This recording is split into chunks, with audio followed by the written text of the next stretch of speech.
बहुत समय पहले की बात है। एक घना और विशाल जंगल था। उस जंगल का राजा एक बूढ़ा शेर था। कभी उसकी दहाड़ से धरती हिल जाती थी, जंगल के सारे पंछी आसमान छोड़ भाग जाते थे और हिरणों के झुंड कांप उठते थे। लेकिन वक्त किसी पर मेहरबान नहीं होता। धीरे धीरे उम्र ने उसके शरीर को कमजोर कर दिया था। अब उसके दांत और नाखून उतने तेज नहीं रहे, पैरों में वो फुर्ती नहीं रही और सबसे बड़ी बात, भूख ने उसके आत्मविश्वास को तोड़ दिया। शेर गुफा के अंदर बैठा बैठा सोचता है, अगर यही चलता रहा तो मैं भूखा मर जाऊंगा। मेरी भूख मुझे मार डालेगी। मुझे कोई तरीका ढूंढना होगा, कोई ऐसा रास्ता जिससे मैं बिना हिले डुले भी भरपेट खा सकूं। मुझे कुछ करना होगा, कोई ऐसा तरीका जिससे भोजन खुद चलकर मेरे पास आए। तभी शेर की नजर गुफा के बाहर एक नन्ही सी चिड़िया पर पड़ी।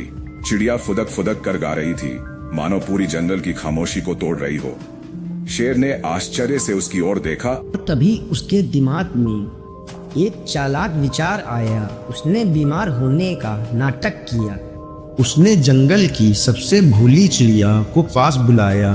क्या हुआ महाराज, आप तो बहुत उदास लग रहे हैं।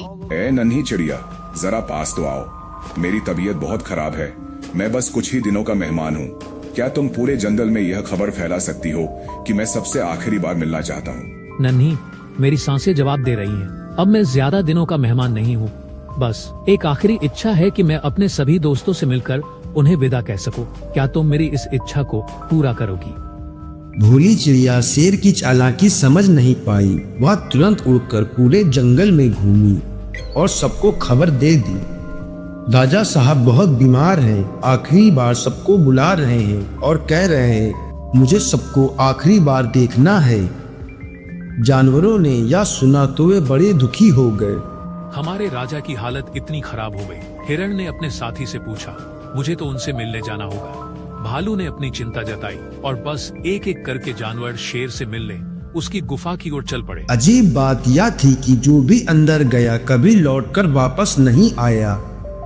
शेर की चाल काम कर रही थी। उसे बिना दौड़े बिना मेहनत किए भरपूर शिकार मिल रहा था। लेकिन जंगल में एक समझदार और चालाक लोमड़ी, जब उसने सुना कि राजा बीमार है तो उसके मन में सवाल उठा। जब आपको प्रेरणा मिली है तो अब फैसला आपका है। इस कहानी को अपना समर्थन दें, लाइक करें, इसे उन तक पहुंचाएं जिन्हें जरूरत है, शेयर करें। हर दिन आगे बढ़ने के लिए सब्सक्राइब करें। वह गुफा के पास पहुंची, लेकिन अंदर जाने से पहले रुक गई। उसने ध्यान से गुफा के दरवाजे को देखा। उसकी तेज आंखों ने एक सच्चाई पकड़ ली। अंदर जाने के तो इतने सारे पैरों के निशान हैं, पर बाहर आने का एक भी नहीं। इसका मतलब साफ है कि जो भी अंदर गया वह कभी वापस नहीं आया। महाराज, आपकी तबीयत कैसी है? क्या आप ठीक हैं? अंदर आओ प्यारी लोमड़ी, मेरी आंखें कमजोर हो चुकी है।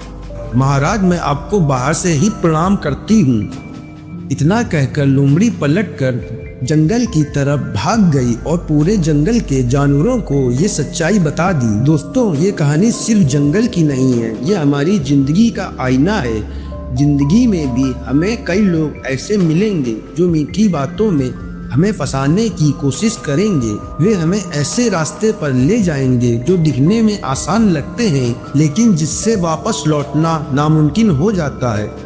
सच्चा समझदार वही है जो हर कदम सोच समझकर उठाता है, जो सिर्फ दूसरों की बातों पर भरोसा नहीं करता बल्कि अपनी आंखों और अपनी बुद्धि से सही गलत को पहचानता है।